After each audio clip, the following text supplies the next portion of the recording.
گویا کنجوس کا ہاتھ کنجوس کا دل دونوں ہی بہت تنگ ہوتے ہیں، اور اکثر یہ بخل صرف مال کا نہیں ہوتا بلکہ دوسروں کے حقوق کی ادائیگی کا بھی ہوتا ہے۔ الذین یبخلون، یبخلون صرف مال کے اندر بخل نہیں ہے بلکہ حقوق کی ادائیگی کے اندر بھی بخل آتا ہے۔ حدیث سنیے، آپ نے فرمایا اپنے آپ کو حرص اور بخل سے بچاؤ کیونکہ تم سے پہلے لوگ اسی وجہ سے ہلاک ہوئے۔ حرص نے ان کو حکم دیا تو وہ بخل کرنے لگے، قطع رحمی کا حکم دیا تو قرابت توڑ لی، اور بدکاری کا حکم دیا تو بدکاری کرنے لگے۔ یہ بخل کی وجہ سے آ گئی نا چیزیں ان کے اندر۔ ایک اور حدیث آپ نے فرمایا کوئی دن ایسا نہیں جاتا کہ جب بندے صبح کو اٹھتے ہوں تو دو فرشتے آسمان سے نہ اترتے ہوں۔ ایک فرشتہ تو یہ کہتا ہے کہ اے اللہ خرچ کرنے والے کو اس کا بدلہ دے، دوسرا کہتا ہے کہ اے اللہ روک کر رکھنے والے کے مال کو تباہ کر دے۔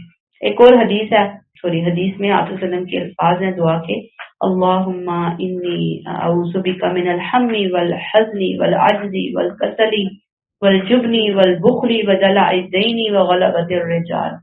آپ نے کیا کہا ہے؟ اللہ میں تیری پناہ مانگتا ہوں غم، علم، عاجزی سے، سستی سے، بزدلی سے، بخل سے۔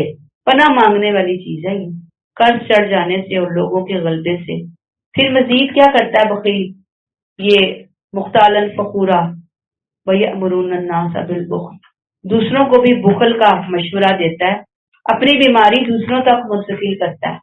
بخل کی بدترین شکل یہی ہے کہ انسان خود بھی زہر پیتا ہے اور دوسروں کو بھی یہ زہر پلانے کی کوشش کرتا ہے۔ کیوں؟ تاکہ دوسروں کی فیاضی سے ان کے بخل کا پردہ فاش نہ ہو جائے۔ اپنے اس ایپ پر پردہ ڈالنے کے لیے اس کی کوشش ہوتی ہے کہ جیسے میں نے دوسروں کے حقوق دبائے ہوئے ہیں ایسے ہی دوسرے بھی دوسروں کے حقوق دبا کر بیٹھے تاکہ اس کو کیا ہو، نہ کوئی ناک والا ہو، نہ اس کو نکو بننا پڑے۔ کفایت شاری، فائنینشیل ڈسپلن اچھی چیز ہے، منع نہیں ہے، لیکن کنجوسی سخت ناپسندیدہ ہے۔ اب ان دونوں میں فرق ہمیں پتہ ہونا چاہیے کہ کہاں پہ ہم چیزیں سیو کر رہے ہیں اور کہاں پہ ہم بخل میں آ گئے ہیں، خدا نہ خواستہ۔ اور کیا کرتا ہے یہ؟ فَيَكْتُمُونَ مَا آتَاهُمُ اللَّهُ مِنْ فَضْلِهِ، جو کچھ اللہ نے اپنے فضل سے انہیں دیا اسے وہ چھپاتے ہیں۔ بخیل مالدار کی نفسیات بتائی جا رہی ہے، ہر ملنے جلنے والے اٹھنے بیٹھنے والے کے سامنے اپنے اخراجات کا رونا روئیں گے، اپنے کاروبار میں نقصان کا رونا روئیں گے، پھیلی ہوئی ذمہ داریاں بتائیں گے، وسائل بہت کم ہیں، ٹکڑے سنائیں گے اپنے تاکہ لوگ سمجھیں کہ یہ ہیں تو بہت سخی، بڑے دریا دل، بڑے حاتم تائی، لیکن بیچارے ہیں مجبور۔ آمدنی لاکھوں کی ہے لیکن اس کے پاس تو کچھ بچتا ہی نہیں ہے۔ ایک طرف یہ مالدار اپنی امارت کا، اپنی دولت کا روب جھاڑ رہے ہوتے ہیں دوسروں کے اوپر، اور دوسری طرف کنجوس مکھی چوس ہوتے ہیں۔ اللہ نے جو ان کو اپنے فضل سے دیا یعنی مال، وہ اس کو چھپاتے ہیں، کہتے ہیں ہمارے پاس تو کچھ ہے نہیں، ہم کہاں خرچ کریں اللہ کے راستے میں۔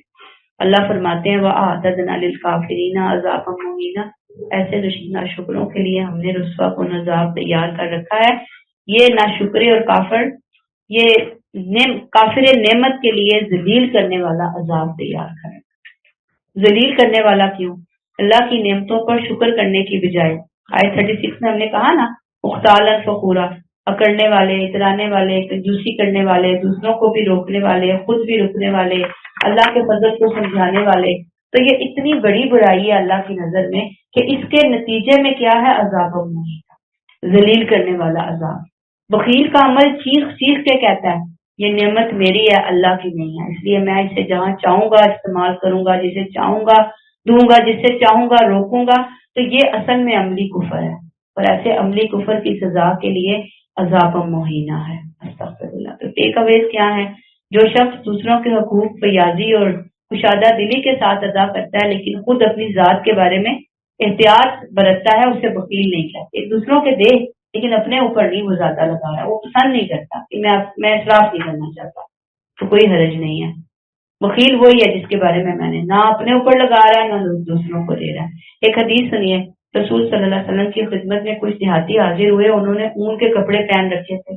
آپ نے ان کی بدحالی دیکھی کہ وہ ضرورت مند اور محتاج ہو گئے تھے، تو آپ نے لوگوں کو ان کے اوپر صدقہ کرنے کی ترغیب دی، لیکن لوگوں نے اس میں سستی سے کام لیا، حتیٰ کہ آپ کے چہرہ مبارک سے یہ بات ظاہر ہوئی، یعنی آپ نے فیل کیا لوگوں کو کہ وہ پیسے نہیں نکال رہے۔ پھر انصار میں سے ایک شخص چاندی کی ایک تھیلی لے کر آیا، پھر دوسرا آیا، پھر لوگ ایک دوسرے کے پیچھے صدقات لانے لگے۔ یہاں تک کہ آپ کے چہرہ انور پر مسرت جھلکنے لگی۔